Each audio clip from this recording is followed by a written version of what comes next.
আশা করি সেই আলোচনা আমাদের উপকারে আসবে। আসলে যারা মানতে চায় তারা কম বললেই সবকিছু বুঝে নেয়, আর যারা মানতে চায় না সারাদিন বললেও সে মানবে না। তো আমরা মনে করি কম কথায় আমলের জন্য যথেষ্ট হবে ইনশাআল্লাহ।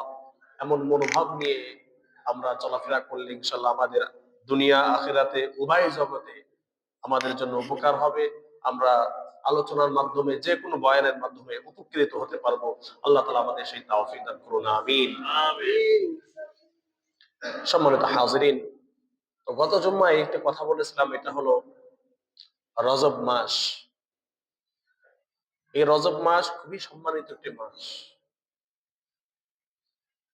এই মাস সম্পর্কে মহানবুল আলামিন কুরআনুল কারীমের মধ্যে ইরশাদ করেছেন, ফালা তাজলিমু ফীহিন্না আনফুসাকুম। এই সম্মানিত মাসগুলো এতটাই সম্মানিত, ফালা তাজলিমু ফীহিন্না আনফুসাকুম, অন্যান্য সময় তো গুনাহ করা যাবেই না, এই মাসেও বিশেষ করে তোমরা যেন গুনার মধ্যে লিপ্ত না হও, সেই বিষয়টার প্রতি আরো গুরুত্বারোপ, জোরালো ভাবে গুরুত্বারোপ প্রদান করা হয়েছে এই আয়াতের মধ্যে। তো গত জুম্মায় এই বিষয়ে বলা হয়েছে, আমি আর আপনি কতটুকু উক্ত আয়াতের উপরে আমল করতে পেরেছি। মাসকে জনবস্তুকে সম্মান দেখানো যায় না, অর্থাৎ সম্মান দেখানোর অর্থ এটাই যে এই মাস উপলক্ষে আমরা যেমন আমল বাড়িয়ে দেব আর গুনার বিষয়গুলো ছেড়ে দেব বা কমিয়ে দেব, এটাই হবে এই মাসের প্রতি একটা মানে সম্মান দেখানো। এছাড়া সম্মান দেখানোর আর কোনো ওয়ে নেই, আর কোনো পন্থা নেই। তো প্রিয় উপস্থিতি, এই মাসকে কেন্দ্র করে আরেকটি আমল রয়েছে বা আরেকটি বিষয় সংগঠিত হয়েছিল ইসলামের, একটা অন্যতম একটি বিষয়। যে বিষয়টা সংগঠিত হয়েছিল হিজরতের পূর্বে। অনেকে বলেন এই মাসেই সেই ইসলামের একটা বিষয় সংগঠিত হয়েছিল, সেটার নাম হলো মেয়ারাজ। আমরা বলি না মেয়ারাজ, আরবিতে বলা হয় ইসরা, আবার মেয়ারাজও বলা হয়। তো অনেকে দুটো সমন্বয় করেছেন, আমি পরে আসতেছি ওই বিষয়ে। তো মেয়ারাজ এই রজব মাসেই সংগঠিত হয়েছিল। মূলত এই মেয়ারাজের কারণে রজব মাস সম্মানিত হয় নাই, কারণ মেয়ারাজ হয়েছে নবী করিম সাল্লাল্লাহু আলাইহি ওয়াসাল্লাম দুনিয়াতে আসার পরে। আর আল্লাহ তাআলা এই মাসকে সম্মান করেছেন দুনিয়ার সৃষ্টির সময় থেকে। সুবহানাল্লাহ। এই বিষয়টা আমাদেরকে মনে রাখতে হবে যে মেরাজের কারণে রজব সম্মানিত হয় নাই, রজব আগে থেকে সম্মানিত।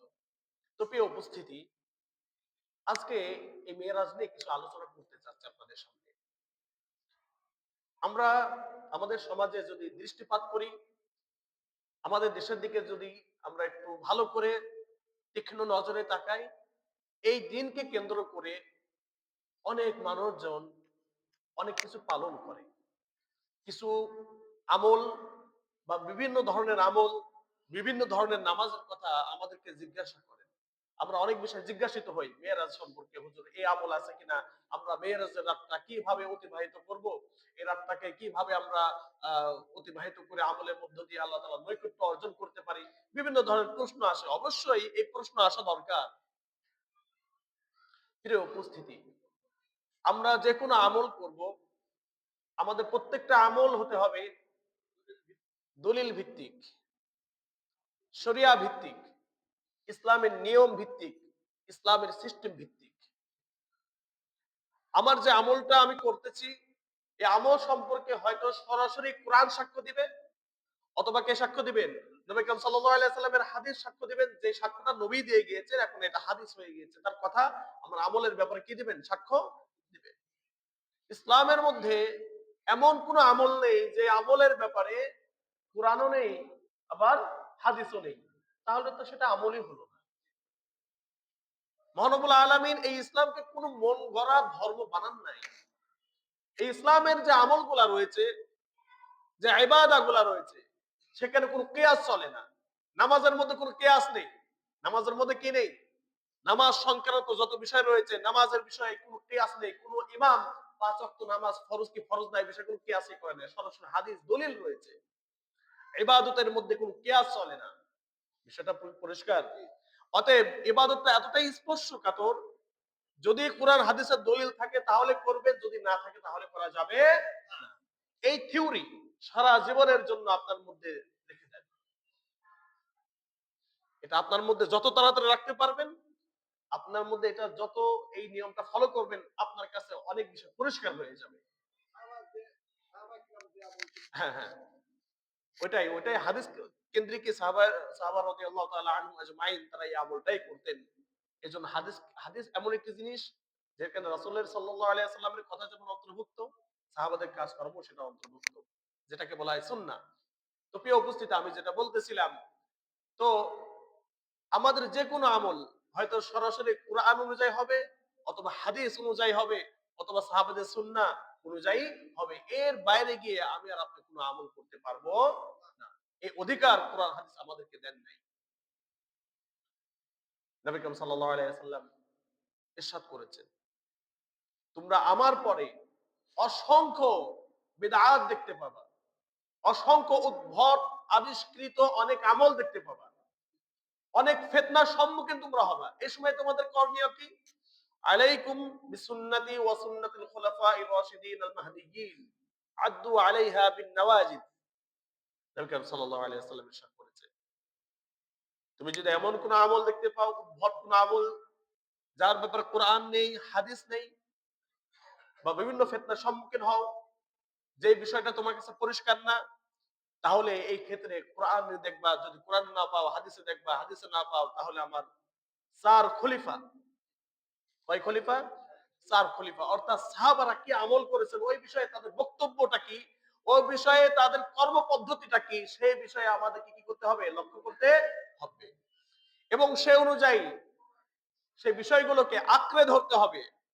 যদি ওই বিষয়গুলো, এই তিনটা জিনিসের যে কোনো একটি আমার হাতে গড়া বা আমার আবিষ্কৃত আমলকে নাকচ করে দেয়, তাহলে এটা নাকচ। যদি বলে দেয় হ্যাঁ এটা চলে, তাহলে এটা চলবে, এছাড়া আর কোন পথ নেই। অতএব কুরআন হাদিসকে নবী করিম সাল্লাল্লাহু আলাইহি ওয়াসাল্লাম এবং সাহাবাদের সুন্নাহকে নবী করিম সাল্লাল্লাহু আলাইহি ওয়াসাল্লাম নারীর দাঁত দিয়ে আঁকড়ে ধরার কথা বলেছেন। দেখেন, আদু আলাইহা বিন নওয়াজিদ, এই কথা কেন বললেন নবী করিম সাল্লাল্লাহু আলাইহি ওয়াসাল্লাম? নারীর দাঁত দিয়ে তোমরা আঁকড়ে ধরো। কারণ নারীর দাঁত দিয়ে যে জিনিসটা ধরা হয়, এই জিনিসটা খুবই শক্ত এবং মজবুত ভাবে ধরা হয়, সহজে কি হয় না, ছুটে যেতে পারে না। অতএব কোরআন হাদিসকে এমন ভাবে ধরতে হবে, সাহাবাদের কথা কর্মকে এমন ভাবে ধরতে হবে, যাতে করে আমার কাছ থেকে ছুটে না যায়। কিন্তু আমাদের বড় পরিতাপের বিষয়, বড় কষ্টের বিষয়, আমাদের অধিকাংশ আমল, আমাদের অধিকাংশ আমলগুলো কেমন যেন কোরআন হাদিস বহির্ভূত। যে আমলগুলো আমাদের করা ফরজ, আমরা সেই আমলগুলো করি না। যেগুলা নিয়ে অনেক কথা রয়েছে, এটা করা যাবে কি যাবে না, সেগুলা নিয়ে আমাদের খুব দৌড়াদৌড়ি। এটা তো একজন মুমিনের সিফাত হতে পারে না। মুমিন সবার আগে কোনটাকে প্রাধান্য দিবে? বলেন, কোনটাকে প্রাধান্য দিবে? কোরআনকে প্রাধান্য দিবে। অর্থাৎ কোরআন দ্বারা যে আমলটা ফরজ বিধান, সেই ফরজ বিধানকে সে করবে, প্রাধান্য দিবে। প্রিয় উপস্থিতি, এটা তো একেবারে সহজ। কারণ কোথাও এটা লেখা নেই যে ব্যক্তি নফল পড়লো না তাকে শাস্তির আওতায় আনা হবে। কিন্তু অসংখ্য হাদিসের মধ্যে এই বিষয়টা পরিষ্কার, যারা আল্লাহ তাআলার দেয়া ফরজ বিধানকে প্রত্যাখ্যান করলো, তারা এটা আদায় করলো না, তাদেরকে আল্লাহ তাআলা শাস্তির সম্মুখীন করবে। কিন্তু নফলের ব্যাপারে এই ধরনের কোন কথাই আসে না, আপনাকে জিজ্ঞাসাই করবে না। আওয়ালু মা ইউহাসাবু বিহিল আবদু ইয়াউমাল কিয়ামা আস-সালাহ, যে হাদিসটি নামাজের ব্যাপারে আছে গুরুত্ব, কাল কিয়ামতের ময়দানে কোন জিনিসটা সর্বপ্রথম জিজ্ঞাসা করা হবে, সেটা হলো নামাজ। প্রিয় উপস্থিতি, সে কোন নামাজ? কোন নামাজ এটা? দেখেন, এই জ্ঞানটুকু আপনাদের রয়েছে ফরজ নামাজ সম্পর্কে। আপনাকে বলবে না, এই তুমি কি 2 রাকাত নফল ধরে পড়ছিলা, তাহাজ্জুদ কি পড়ছিলা কিনা, এটা আল্লাহ তাআলা কখনোই বলবে না। হ্যাঁ, এগুলো পড়লে কি হবে? আপনার মান মর্যাদা আল্লাহ তাআলার কাছে বেড়ে যাবে। সুবহানাল্লাহি ওয়া বিহামদিহি। আপনার এই নামাজগুলো আপনার মান মর্যাদা আল্লাহ তাআলার কাছে বাড়িয়ে দিবে। কিন্তু আল্লাহ তাআলা এই নামাজ সম্পর্কে আপনাকে জিজ্ঞাসা করবে না। হ্যাঁ, এই নফল নামাজগুলো কি কাজ দিবে? আরেকটা কাজ দিবে, সেই কাজটির নাম হলো, আমরা তো নামাজগুলো আদায় করি অনেক ত্রুটিযুক্ত নামাজ। আমাদের মন এদিক সেদিক চলে যায়, দৌড় দেয়। আমি নামাজে আছি, মন আমার কোথায় চলে গেছে নিজেও জানি না, মনকে খুঁজে পাই না। আমাদের নামাজের মধ্যে একটা ব্যক্তি যখন দাঁড়িয়ে যায়, তার মনটা কোথায় থাকে সে নিজে খুঁজে পায় না, মন কই গেছে, এমন অবস্থা। তো আমাদের নামাজগুলো হয় ত্রুটিযুক্ত।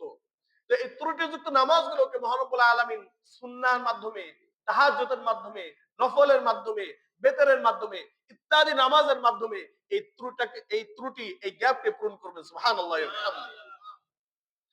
ধরেন আপনি একটা কাপড় পরেছেন, যে কাপড়টা পরিধান করার পর দেখলেন যে কোথাও কি নেই, মানে পুড়ে গেছে বা ছিঁড়ে গেছে, জায়গাটা খালি। তো জোড়াই তো দিতে হবে নাকি? কোনো মতো চলার জন্য আপনি কি করলেন? জোড়াইটা দিলেন, সেলাই যুক্ত করে জোড়াইটা দিলেন। এরপরে আপনি এটা পরিধান করলেন। প্রিয় উপস্থিতি, দেখেন এটা আমাদের জন্য ভালো হবে না। আমরা কিন্তু স্বাভাবিকভাবে ওই জিনিসটা জোড়াই দিয়ে বা তালিযুক্ত করে পরিধান করার উপযুক্ত করে তুলি। তো মহানবুল আলামিন দেখতেছে যে আমার বান্দা হেরে যাচ্ছে, আমার বান্দা এখানে নাকাম হয়ে যাচ্ছে, সফলতা পাচ্ছে না। তো কি করবেন? নফল থেকে এনে, তাহাজ্জুদ থেকে এনে, সুন্নাহ থেকে এনে আল্লাহ তাআলা জোড়াই তালি দিয়ে আপনাকে পাস করায় দেবেন। সুবহানাল্লাহ ওয়া বিহামদিহি। এজন্য নফলকেও আমরা কি করতে পারি না, পিছিয়ে রাখতে পারি না। আমার যত সম্ভব, যতটুকু পারি, আমার সাধ্যের যতটুকু রয়েছে, সাধ্যের মধ্যে যতটুকু রয়েছে, আমরা অতটুকু পরিমাণ নফল আদায় করতে পারি। এই জন্য আমরা বলি, আপনি নামাজের আগে পরে সুন্নাহ, বেতের, আর অন্যান্য যে নফল গুলা রয়েছে এগুলা বাড়িয়ে দেন। এগুলা কাল কিয়ামতের ময়দানে আমার কাজে আসবে। আরেকটা জিনিস কি, যে ব্যক্তি নফল ছেড়ে দিয়েছে দেখবেন সে আস্তে আস্তে সুন্নাহ ছেড়ে দেয়।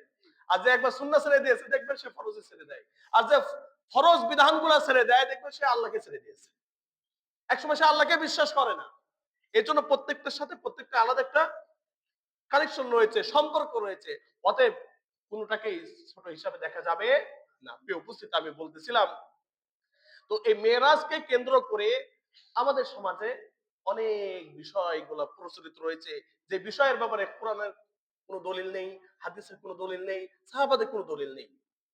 চলেন, মেরাজটা হয়েছিল হিজরতের পূর্বে। মেয়ারাজ, এটার অর্থ হলো ঊর্ধ্ব গগনে উঠা। মেরাজের অর্থ কি? ঊর্ধ্ব গগনে উঠা। নবী করিম সাল্লাল্লাহু আলাইহি ওয়াসাল্লাম ঊর্ধ্ব গগনে ওঠেন নাই? শব্দ দুইটা, মেরাজ এবং ইসরা। ইসরা বলা হয় রাতে ভ্রমণ করা। কি বলা হয়? রাতে ভ্রমণ করা জমিনের উপর দিয়ে। কি দিয়ে? জমিনের উপর দিয়ে। আল্লাহ তাআলা বলছেন, সুবহানাল্লাযী আসরা বিআবদিহি লাইলাম মিনাল মাসজিদিল হারাম ইলাল মাসজিদিল আকসা আল্লাযী বারাকনা হাওলাহু। আমার হাবিবকে আমি রাতের, মানে রাতের এটা মধ্যভাগে না শেষ ভাগে, এটা পরবর্তী আলোচনা, আমি রাতে ভ্রমণ করালাম মসজিদুল হারাম থেকে মসজিদে আকসা। দেখেন, আল্লাহ তাআলা ইচ্ছা করলে সরাসরি মসজিদুল হারাম থেকে আরশ আযমিনে যেতে পারতেন না? কিন্তু এটা করেন নাই। এটা কেন করলেন? মসজিদুল হারামের পরে সম্মান জ্ঞাপন করতে গিয়ে আল্লাহ তাআলা মসজিদুল আকসাকে কি করলেন? এখানে উল্লেখ করলেন, এটার সাথে যুক্ত করে দিলেন। অতএব এটা বুঝালেন, যারা মসজিদুল হারামকে তুমি সম্মান করো, তারা মসজিদুল আকসাকেও সম্মান করো। যারা মসজিদুল হারামের জন্য জীবন দেওয়ার জন্য প্রস্তুত থাকে, এটাকে রক্ষা করার জন্য যারা প্রস্তুত, তারা যেন, এই মুসলিম সমাজ যেন মসজিদুল আকসাকে রক্ষা করার জন্য প্রস্তুত থাকে। দেখেন প্রিয় উপস্থিতি, মসজিদুল হারাম, আমরা মনে করি মসজিদুল হারাম আক্রান্ত হলে আমরা ঝাঁপিয়ে পড়বো, মসজিদুল আকসা আক্রান্ত হলে ঝাঁপিয়ে পড়বো না। এই চিন্তা ভাবনা সম্পূর্ণই ভুল। এই চিন্তা ভাবনা সম্পূর্ণই ভুল। আপনি যেভাবে মসজিদুল হারামকে ভালোবাসেন, ঠিক অনুরূপ কাকে ভালোবাসতে হবে? মসজিদুল আকসাকেও ভালোবাসতে হবে। আজ মসজিদুল আকসা নির্যাতিত, নিপীড়িত, কখনো কি দাগ কেটেছে? মুসলমানদের একটা ঐতিহ্য, যে মসজিদুল আকসাতে নবী করিম সাল্লাল্লাহু আলাইহি ওয়াসাল্লামের ইমামতিতে লক্ষ লক্ষ নবী রাসূল কি করেছেন? নামাজ আদায় করেছেন। আল্লাহ তাআলা এই নামাজ আদায়ের মাধ্যমে নবুয়তের ইমামতির দায়িত্ব কার হাতে তুলে দিয়েছেন? রাসূল করিম সাল্লাল্লাহু আলাইহি ওয়াসাল্লামের হাতে তুলে দিয়েছেন। অর্থাৎ তাদেরকে জানান দিলেন, নবীকুলের শিরোমণি, এই নবুয়তের ইমাম তিনি কে? হযরত মুহাম্মদ সাল্লাল্লাহু আলাইহি ওয়াসাল্লাম। প্রিয় উপস্থিতি, যেখানে যে মসজিদটাতে এত নবী রাসূলের, সমস্ত নবী রাসূলের সঙ্গে নিয়ে নবী করিম সাল্লাল্লাহু আলাইহি ওয়াসাল্লাম নামাজ আদায় করলেন, সেই মসজিদটার অবস্থা আজ কি? ওই মসজিদটার অবস্থা কি? কখনো আপনার দিলকে চুরমার করে দিয়েছে এই বিষয়গুলো? না, আমাদের দিলটাকে চুরমার করতে পারে নাই। কারণ আমাদের দিলের মধ্যে ওই মহব্বতটা আমরা জাগ্রত করে রাখতে পারি নাই। আমাদের দিলটাকে কেমন যেন দুনিয়ামুখী করে দেওয়া হয়েছে। আমাদের দিলের মধ্যে কোনো ভালোবাসা নেই, ইসলামের বিধানের প্রতি ভালোবাসা নেই, আমাদের কোনো আল্লাহর বিধানের প্রতি ভালোবাসা নেই। এই কারণেই ওখানে কি হয়, একটা বারক নিয়ে এই সমস্যা। তো প্রিয় উপস্থিত, আমি বলতেছিলাম যে এদিকে প্লিজ, প্লিজ এদিকে আপনারা একটু মনোযোগী হন। আমি বলতেছিলাম যে আমাদের মহব্বত তৈরি করতে হবে, ইসলামের প্রত্যেকটা বিষয়কে আমাদের ভালোবাসতে হবে, দিল থেকে ধারণ করতে হবে, মৌখিক ভাবে নয়। মুখে মুখে আপনি, ওই সময়কার মুনাফিকরা মুখে মুখে খুব আল্লাহওয়ালা, এই সমস্ত আল্লাহওয়ালা দাড়ি টুপি পরনেওয়ালাদেরকে আল্লাহ তাআলা মুনাফিক ঘোষণা করে দিয়েছে। আমি আপনি মনে মনে মুখে মুখে অনেক কিছু বললাম যে আমি আল্লাহ ছাড়া কিছু বুঝি না, নবী ছাড়া কিছু বুঝি না, কিন্তু আমার কর্মকাণ্ড আল্লাহ বিরোধী, নবী বিরোধী, ইসলাম বিরোধী। তাহলে এই ব্যক্তি সুস্পষ্ট সে মুনাফিক। কথায় এক, কাজে আরেক, অন্তরটা বলে আরেক। যার এই তিনটা জিনিসের সাথে কোনোটার মিল নেই, সে তো মানুষে হতে পারে না। সে মানুষ হলেও সে মুনাফিক। আল্লাহ তাআলা এই নিফাক থেকে আমাদের সবাইকে পানাহ দান করুন। সবাই বলুন আমিন। আমাদের দিলও যেন যা থাকে, মুখে যেন তাই থাকে, এবং আমাদের কর্ম যেন তাই প্রমাণ করে। আল্লাহ তাআলা সেই তৌফিক দান করুন আমিন। প্রিয় উপস্থিতি, নবী করিম সাল্লাল্লাহু আলাইহি ওয়াসাল্লাম তিনি এই মসজিদুল হারাম থেকে বাইতুল মাকদিসে গেলেন ওই মিরাজের রাত্রে। যে বাহনে গিয়েছিলেন, এই বাহনের স্পিডটা কেমন ছিল, আমি হাদিসে আজকেও পড়তেছিলাম। এই বাহনের স্পিডটা এই পরিমাণ ছিল যে এই বাহনটা এক পা থেকে আরেক পা, এক কদম থেকে আরেক কদম যে পাটা ফেলতেছিল, এই তরফুন, অর্থাৎ আপনার চক্ষু যদি সব সীমানা, এখানে আপনার চোখের সামনে যেগুলো রয়েছে ঘর বাড়ি সবগুলো যদি সমান করে দিয়ে একবারে লেভেল করে দেওয়া হয়, সবগুলো সমান করে দিয়ে লেভেল করে দিয়ে ফাঁকা করে দেওয়া হয়, এরপর আপনার একজন পরিপূর্ণ যুবক এবং যার দৃষ্টিশক্তি খুবই ভালো, এই ব্যক্তি যদি তাকাতে থাকে কত দূর যেতে পারে, কত মাইল সে তার দৃষ্টিপাত হতে পারে। এই বাহনটা এতটাই স্পিডে যাচ্ছিল যে যেই দিকে গিয়ে দৃষ্টিপাত হচ্ছিল, দৃষ্টির শেষ সীমানায় গিয়ে ওই একটি পা পড়তেছিল। সুবহানাল্লাহি ওয়া বিহামদি। নবী করিম সাল্লাল্লাহু এই দেখা কে দেখছেন? আমার চোখ দিয়ে দেখা হয়েছে না কার চোখ দিয়ে দেখা হয়েছে? রাসূল করিম সাল্লাল্লাহু আলাইহি ওয়াসাল্লামের চোখ দিয়ে দেখা হয়েছে। আমি যখন দেখতেছি আমার দৃষ্টি সীমানা যেখানে গিয়ে শেষ, এই বাহনের যে পদচারণা, তার এই পাটা সেখানে গিয়েই পড়তেছে। সুবহানাল্লাহি ওয়া বিহামদি। প্রিয় উপস্থিতি, সেখান থেকে বাহনের পরিবর্তন হয়েছে। তাহলে জমিনে যেটা যে চলা হয়, রাতে ভ্রমণ করার নাম, সেটার নাম কি? ইসরা। এটার নাম কি? ইসরা। এরপরে শুরু হয়েছে মেআরাজ। এরপরে কি শুরু হয়েছে? যেটা আমি আগে বলেছিলাম, কোথায় গমন করা? ঊর্ধ্ব গগনে গমন করা। আর নবী করিম সাল্লাল্লাহু আলাইহি ওয়াসাল্লাম বুরাক যুগে ঊর্ধ্ব গগনে গমন করে নাই। কোথায় গেছেন? বাইতুল মাকদিসে গেছেন, মসজিদে আকসায় গেছেন। এজন্য ওটাকে বলা হয় ইসরা। আর মসজিদে আকসা থেকে শুরু হয়েছে কোথায়? ঊর্ধ্ব গগনে গমন, তার নাম হলো মেআরাজ। এতটুকুই পার্থক্য। তাহলে ইসরা দ্বারা দাঁড়ালো জমিনে চলার নাম, রাতে চলার নাম ইসরা, আর আকাশের দিকে, আকাশের দিকে গমন করার নাম হলো মেআরাজ। তো প্রিয় উপস্থিতি, এই মেয়ারাজে কি কি শিক্ষা রয়েছে? নবী করিম সাল্লাল্লাহু আলাইহি ওয়াসাল্লাম তিনি মেরাজে গেলেন, আমাদের জন্য কি কি আনলেন, এবং আমরা এই মেরাজ থেকে কি কি শিক্ষা নিতে পারি? মেরাজ কোনো ডে নয়, মেরাজ কোনো জিনিস পালন করার নাম নয়, মেরাজ এটা ধারণ করার নাম, মেরাজের শিক্ষা নিজের দিলের মধ্যে ধারণ করার নাম। নবী করিম সাল্লাল্লাহু আলাইহি ওয়াসাল্লাম প্রত্যেকটা পদক্ষেপে, প্রত্যেকটা আসমানে আলাদা আলাদা শিক্ষা নিয়ে গিয়েছেন। আমি তার মধ্যে কয়েকটি কথা বলবো, যে কথাগুলো খুবই মনোযোগ সহকারে শুনবেন। প্রিয় উপস্থিতি, নবী করিম সাল্লাল্লাহু আলাইহি ওয়াসাল্লাম যাচ্ছেন, যেতে যেতে দেখে এক শ্রেণীর মানুষকে ব্যাপকভাবে শাস্তি দেওয়া হচ্ছে। কিভাবে শাস্তি দেওয়া হচ্ছে? ব্যাপকভাবে শাস্তি দেওয়া হচ্ছে। তাদের শাস্তির ধরন নবী করিম সাল্লাল্লাহু আলাইহি ওয়াসাল্লাম সচক্ষে অবলোকন করলেন, এবং তিনি বলতেছেন, লাম্মা লাম্মা উরজাবি মারাতু বিকওমিন, যখন আমাকে নিয়ে যাওয়া হচ্ছিল ঊর্ধ্ব গগনের দিকে, আমি এক কওম, কিছু লোকদের সামনে দিয়ে বা পাশ দিয়ে অতিক্রম করে চলে গেলাম। লাহুম আসফারুম মিন নুহাস, তামার, তাদের হাতে যে আমাদের যে চারা হয় না নখ, তামার নখ। কিসের নখ? তামার ধারালো নখ।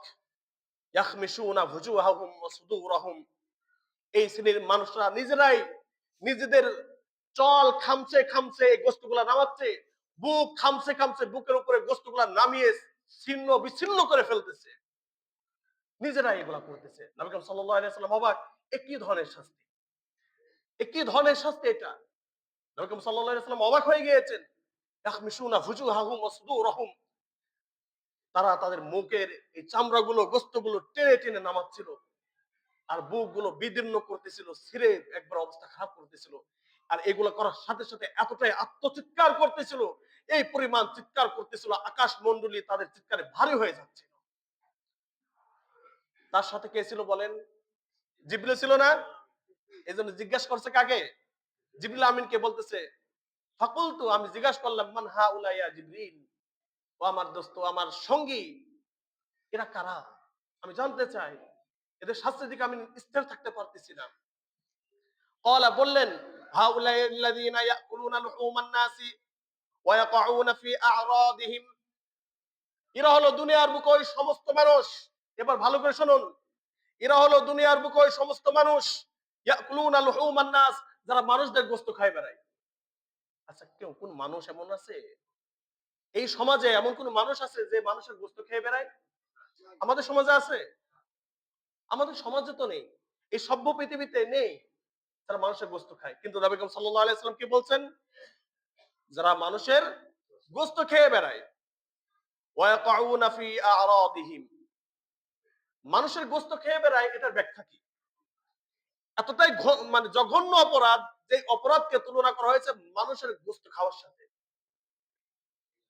আল্লাহ, নাউযুবিল্লাহি মিন যালিক। দেখেন, সেই গুনাহটাকে আমরা একেবারেই নরমাল মনে করি, সেই গুনাহটা আমাদের কাছে খুবই ছোট, কিন্তু এই গুনার যে শাস্তি আল্লাহ তাআলার কাছে খুবই বড়, খুবই মহান। সেই গুনাহটার নাম হলো গীবাহ, গীবত করা। কি করা?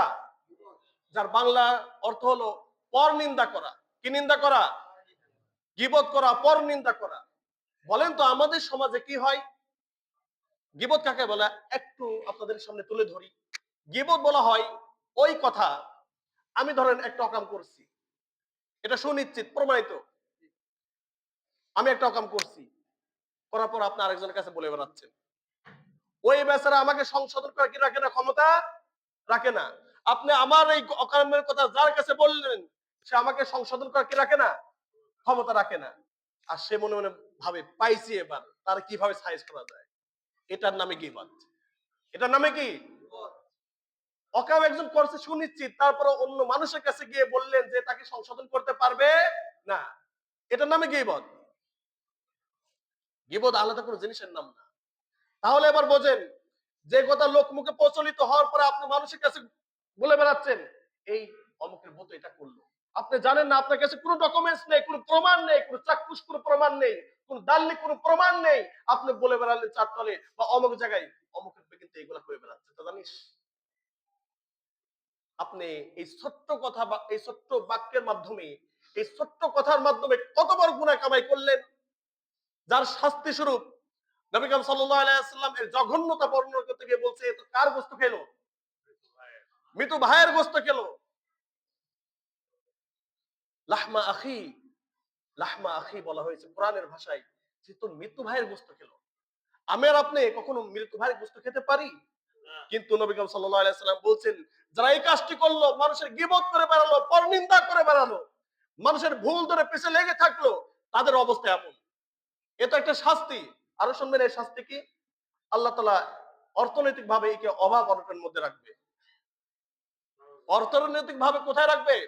অভাব অনটনের মধ্যে রাখবে। এই জন্য কারো পিছনে বেড়াবেন না, পারলে তার সামনে বলে যাবেন, না পারলে বলার দরকার নেই।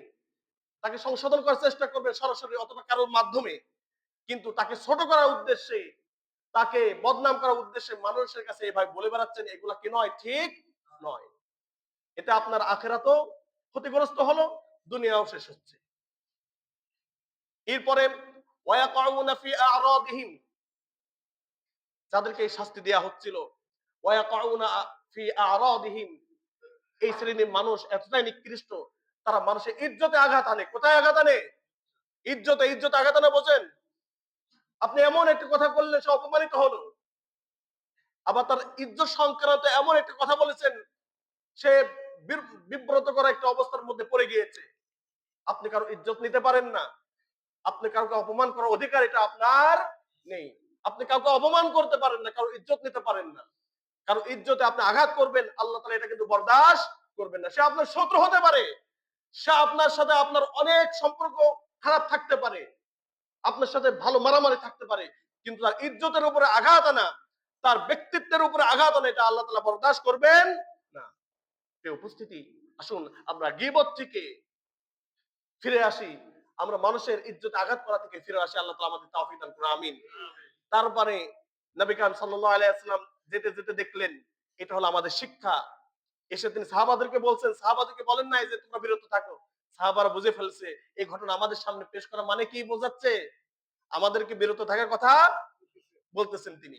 অতএব আমাদের প্রধান শিক্ষা হলো এই মেরাজ থেকে কি করা, গীবত থেকে দূরে থাকা এবং মানুষের ইজ্জত আবরুতে হামলা করা থেকে কি থাকা, দূরে থাকা। এই উপস্থিতি, আর এক শ্রেণীর মানুষ নবী করিম সাল্লাল্লাহু আলাইহি ওয়াসাল্লাম দেখলেন তুকরাদু শিফাহুহুম বিমাকারিদা মিন নার। এতক্ষণ তো এই কথাগুলো বললাম, এখন আমাদের মতো আমাদের শ্রেণী যারা আছে তাদের কথাগুলো নবী করিম সাল্লাল্লাহু আলাইহি ওয়াসাল্লাম বলতেছেন, তুকরাদু শিফাহুহুম, এদের চলগুলোকে বিমাকারিদা মিন নার, জাহান্নামের এই কাস্তে দ্বারা, জাহান্নামের ধারালো অস্ত্র দ্বারা তাদের গালকে ফাড়া হচ্ছে। কি করা হচ্ছে? জাহান্নামের অস্ত্র দ্বারা বা ধারালো অস্ত্র যেটা দ্বারা তাদের এই চলকে বারবার ফাড়া হচ্ছে, কাটা হচ্ছে। ফাকুলতু মান হাউলা ইয়া জিবরিল, নবী সাল্লাল্লাহু আলাইহি ওয়াসাল্লাম বলতেছেন, হে জিবরিল এরা কারা? হে জিবরিল এরা কারা? ক্বালা হাউলাই খুতাবাউ মিন আহলিদ দুনিয়া, নবী করিম সাল্লাল্লাহু আলাইহি ওয়াসাল্লাম বললেন, দুনিয়ার বুকে ওই সমস্ত খতিবরা, দুনিয়ার বুকে ওই সমস্ত লেকচারার, দুনিয়ার বুকে ওই সমস্ত ওয়াজ যারা মানুষকে উপদেশ দিয়ে বেরিয়েছে, মানুষকে লক্ষ লক্ষ কথা শুনিয়েছে, কিন্তু কানু ইয়ামুরুনান নাস বিল বিররি, যারা মানুষদেরকে ভালো উপদেশ দিত, ওয়া ইয়ানসাউনা আনফুসাহুম, কিন্তু সেই উপদেশ অনুযায়ী নিজেরা আমল করে নাই। যারা মানুষদেরকে ভালো উপদেশ দিত, মানুষদের সামনে সুন্দর লেকচার দিত, কিন্তু সেই লেকচার অনুযায়ী, সেই কথা অনুযায়ী সে নিজে আমল করত না। এই উপস্থিতি, এই জায়গাটা খুবই সেনসিটিভ। হয়তো এমন অনেক কথা বলেছি যে কথা অনুযায়ী আমি নিজে আমল করতে পারি নাই, আপনাদের সামনে লেকচার দিয়েছি। আমি দোয়া চাই আপনাদের কাছে, আল্লাহ তাআলা যেন এই লেকচারের কারণে এভাবে পাকড়া না করেন। সবাই বলুন আমিন। এই উপস্থিতি, এটা অনেক কঠিন একটা বিষয়। এমন অনেক কথাই আপনাদের সামনে হয়তো বলেছি যে কথা অনুযায়ী আমি নিজে আমল করতে পারি নাই। কত রকমের গুনাহ আমাদের দ্বারা হয়ে যাচ্ছে, কিন্তু সেই গুনাহ থেকে বিরত থাকার কথা আপনাদেরকে বলেছি, হয়তো সেই গুনাহ থেকে আমি বিরত থাকতে পারি নাই। এটা অনেক কঠিন বিষয়। আপনারা দোয়া করবেন আমি এখানে যে কথাগুলো বলি সেই কথা অনুযায়ী যেন নিজে আমি সর্বপ্রথম আমল করতে পারি। আল্লাহ তাআলা এই তৌফিক আমাকে দান করুন, আমিন। দেখেন তাদের অবস্থা বলতেছে, তারা নিজেদেরকে ভুলে গিয়েছে। ওয়াহুম ইয়াতলুনাল কিতাব, এরা কোরআন তেলাওয়াত করে, এরা গবেষক। ওয়াহুম লা ইয়াকিলুন, তারা সারমর্ম বোঝে না। আল্লাহ তাআলা কি চান তারা এটা বোঝার চেষ্টা করে না। তারা কোরআন তেলাওয়াত করে, গবেষক, বিশ্লেষক। এক কথা, এই বিশ্লেষণ, এই গবেষণার কোনো দাম নেই যদি এই গবেষণা অনুযায়ী, এই বিশ্লেষণ অনুযায়ী ওই ব্যক্তি আমল না করে। তো আপনি যতটুকু জানেন ততটুকু অনুযায়ী আপনাকে ফার্স্ট অফ অল আপনাকে আমল করতে হবে, ততটুকু অনুযায়ী আপনাকে আমল করতে হবে। এরপর অন্যকে দাওয়াত দিবেন। আসুন, আপনি নামাজ পড়েন না, আপনি অন্যকে নামাজের দাওয়াত দিচ্ছেন, এর অর্থ এই যে আপনি নামাজের দাওয়াতই দিবেন না? বিষয়টা আবার এমনও নয়, আপনি নামাজের দাওয়াত দিবেন ইনশাআল্লাহ। তো প্রিয় উপস্থিতি, আমরা 2 নাম্বার বিষয়টা জানলাম যে নবী করিম সাল্লাল্লাহু আলাইহি ওয়াসাল্লাম চাচ্ছিলেন এই এক শ্রেণীর মানুষকে কঠিন শাস্তি দেওয়া হচ্ছিল, যারা দুনিয়ার মধ্যে কি করে, মানুষদেরকে ওয়াজ নসিহত করে বেড়ায় কিন্তু নিজেরা আমল করে না। এই শ্রেণীর মানুষের শাস্তি, আরো শাস্তির কথা রয়েছে। এই জন্য আমি সবার কাছে আকুল আবেদন, আবারও বলতেছি, সবাই আমাকে আমার জন্য দোয়া করবেন। এই জায়গাটা কতটাই সেনসিটিভ উপস্থিতি, এই জায়গাটা আমানতের জায়গা। আমি যদি হক কথা না বলি তাহলে আমি ধরা খেয়ে যাব। যদি আমার মনে হয় আমি কাউকে ভয় করে আজ পর্যন্ত এখানে কোন লেকচার থেকে বিরত থাকছি, এমন হয় নাই। আলহামদুলিল্লাহ। আমি চেষ্টা করেছি আমার মতো করে বলার। রাগ নিয়ে, গুসা নিয়ে, হেসে সবভাবে বলার চেষ্টা করেছি। আল্লাহ তাআলা আমাদের এই বলাকে কবুল আর মঞ্জুর করে নিয়ে সবাই বলুন আমিন। এমন একজন ব্যক্তিকে এমন কাতারে আমাকে শামিল করুন যে কাতারে আলেম ওলামা নিজেরা বলে এবং আমল করে, সেই কাতারে আমাকে যেন শামিল করে নেয়, সবাই বলুন আমিন। আপনাদেরকে